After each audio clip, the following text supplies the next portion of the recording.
Os livros de 1º e 2º Reis. Embora sejam dois livros separados em nossas Bíblias, eles foram originalmente escritos como um livro contando uma história unificada, que começa no livro de Samuel, que acontece antes desse. Então, Davi unificou todas as tribos de Israel em um reino. E Deus prometeu que da sua linhagem viria um rei messiânico que estabeleceria o reino de Deus sobre as nações e cumpriria as promessas feitas a Abraão. Assim, o livro dos reis conta a história da longa fila de reis que vieram depois de Davi e como nenhum deles cumpriu essa promessa. Na verdade, eles levam a nação de Israel diretamente ao desastre. O livro foi desenhado para ter 5 movimentos principais. A história começa e termina com foco em Jerusalém. Primeiro, com o reinado de Salomão e a construção do templo, e depois, nessa última sessão, termina com a destruição de Jerusalém e o exílio de Israel para a Babilônia. E a história que leva a essa tragédia é o que compõe as 3 sessões centrais, o que explica como Israel foi dividido em 2 reinos rivais, como Deus tentou impedir a corrupção de Israel enviando os profetas, e como o exílio se tornou a consequência inevitável do pecado de Israel. O livro começa com 2 capítulos sobre o reino, passando de Davi, que estava velho, para seu filho Salomão. E as palavras finais de Davi a Salomão são muito semelhantes às de Moisés para Josué e de Samuel para o povo. É uma chamada para permanecer fiel aos mandamentos da aliança e viver em aliança somente com o Deus de Israel. Mas as palavras de Davi parecem que são vazias, porque Davi e Salomão conspiram a consolidação do novo reino através de uma série de assassinatos políticos. Não é um bom começo. O melhor momento de Salomão acontece quando ele pede a Deus por sabedoria para liderar Israel, e ele até conclui o sonho de Davi de fazer um templo para o Deus de Israel. Aqui a história realmente para e descreve detalhadamente o desenho desse templo. Assim como o desenho do tabernáculo na Torá, há também uma série de itens de ouro e joias e representações de anjos e árvores frutíferas. São todos simbolismos representando o Jardim do Éden. É o lugar onde o céu e a terra se encontram, onde a presença de Deus mora com seu povo. Mas, assim que Salomão termina o templo, ele toma decisões terríveis e o reino desmorona. Ele começa com a decisão de se casar com as filhas de outros reis, centenas delas, por alianças políticas. E ele adota os seus deuses e introduz a adoração daqueles deuses em Israel. Salomão, em seguida, acumula quantidades enormes de riqueza, constrói um exército enorme e até institui o trabalho escravo em todos os seus projetos de construção.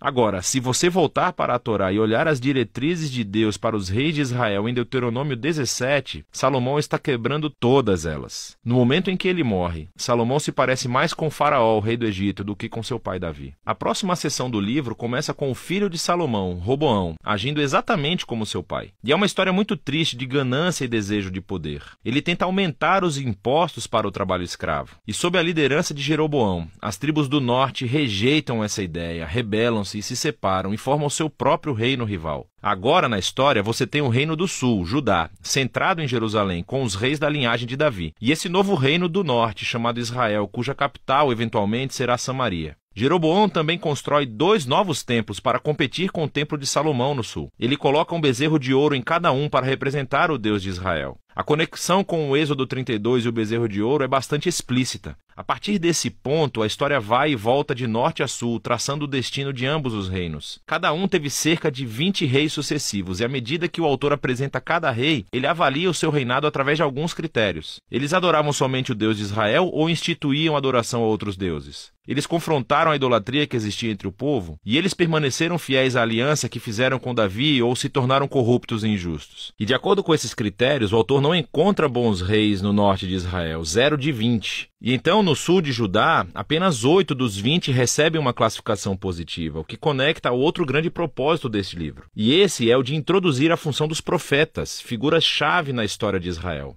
Assim, na Bíblia, os profetas não eram cartomantes, pelo contrário, falavam em nome do Deus de Israel e exerciam a função de vigilantes da aliança, o que significa que eles clamavam por idolatria e injustiça entre os reis e o povo. Eles estavam constantemente lembrando a Israel do seu chamado para serem uma luz entre as nações, para que obedecessem aos mandamentos da Torá. E assim, os profetas desafiaram Israel a se arrepender e a seguir o seu Deus. Nessas sessões centrais de cada rei, Deus então levanta os profetas para responsabilizá-los. Os profetas mais proeminentes são os do norte, Elias e o seu discípulo Eliseu, bem aqui no meio do livro. Elias era um homem selvagem, vivendo no deserto, e seu arqui-inimigo era o rei do norte, Acabe, e a sua esposa cananeia, Jezabel. Juntos, esses dois instituíram sobre Israel a adoração ao deus cananeu Baal. E assim, em uma história famosa, Elias desafiou 450 profetas de Baal para uma competição, para ver qual deus era real. Ambos construíram altares e oraram aos seus deuses, mas somente o Deus de Israel respondeu com fogo. Depois disso, Acabe usa o seu poder real para matar um agricultor israelita e roubar o vinhedo de sua família. E Elias novamente confronta a injustiça de Acabe e anuncia a queda do seu reino. Elias finalmente passa o manto da sua liderança profética para um jovem discípulo chamado Eliseu, que pede por 2 vezes a autoridade de Elias. O que é fascinante aqui é como o autor contou 7 feitos miraculosos de Elias, e então ele apresenta histórias de 14 atos de poder de Eliseu. Ambos os profetas eram claramente homens notáveis e desempenharam o mesmo papel, confrontando os reis de Israel por idolatria e injustiça. E, infelizmente, eles não conseguiram afastar Israel da apostasia. Na próxima sessão, o reino do norte é abalado por uma revolução sangrenta iniciada por um rei chamado Jeú, que destrói a família de Acabe. E embora Jeú tenha sido inicialmente enviado por Deus, sua violência simplesmente ficou fora de controle. E cria esse ciclo de assassinatos políticos e rebeliões das quais Israel nunca se recuperou. Depois de Jeú, acontece uma série de golpes de Estado. E cada rei segue outros deuses e permite injustiças horríveis. Tudo isso leva ao capítulo 17 de 2 Reis. O grande império mau da Assíria desce e acaba completamente com o reino do norte. E a cidade capital de Samaria é conquistada. Os israelitas são exilados e espalhados pelo mundo antigo. Agora, o capítulo 17 é fundamental. O autor interrompe a história e oferece essa reflexão profética sobre o que acabou de acontecer. Ele culpa a queda do reino do norte pela idolatria e infidelidade da aliança de Israel e seus reis. E assim Deus permitiu que eles enfrentassem as consequências das suas decisões. O movimento final do livro conta a história do solitário reino do sul. E aqui encontramos alguns reis muito heróicos, como Ezequias, que confia em Deus quando os exércitos da Assíria batem a porta de Jerusalém. Ou Josias, que descobre esse pergaminho perdido da Torá no templo. Ele começa a ler, sente-se convicto e institui reformas religiosas para remover a idolatria e as influências cananeias na região. Mas Judá está longe demais. O rei bem no meio desses dois, Manassés, é o pior de todos. Ele não só introduz a adoração a estátuas no templo de Jerusalém, como também institui o sacrifício de crianças. E assim Deus envia profetas para dizer que o tempo acabou. Israel atingiu seu ponto sem retorno. Os capítulos finais contam a história do Império Babilônico invadindo Jerusalém, destruindo o templo e levando o povo e a linhagem real de Davi para o exílio. Assim, a história termina e nos deixa a pensar, será que Deus está cansado de Israel? Será que ele está cansado da linhagem de Davi? Bem, o parágrafo final avança cerca de 40 anos até o exílio e conta uma história muito estranha. É sobre Joaquim, um descendente de Davi, que teria sido rei se retornasse a Jerusalém. O rei da Babilônia o libera da prisão e o convida a comer na mesa real pelo resto de sua vida. E o livro termina. Não nos diz muito, mas é uma história que dá um vislumbre da esperança de que Deus não abandonou a linhagem de Davi. Então a questão agora é, como Deus irá cumprir as suas promessas a Abraão, a Davi?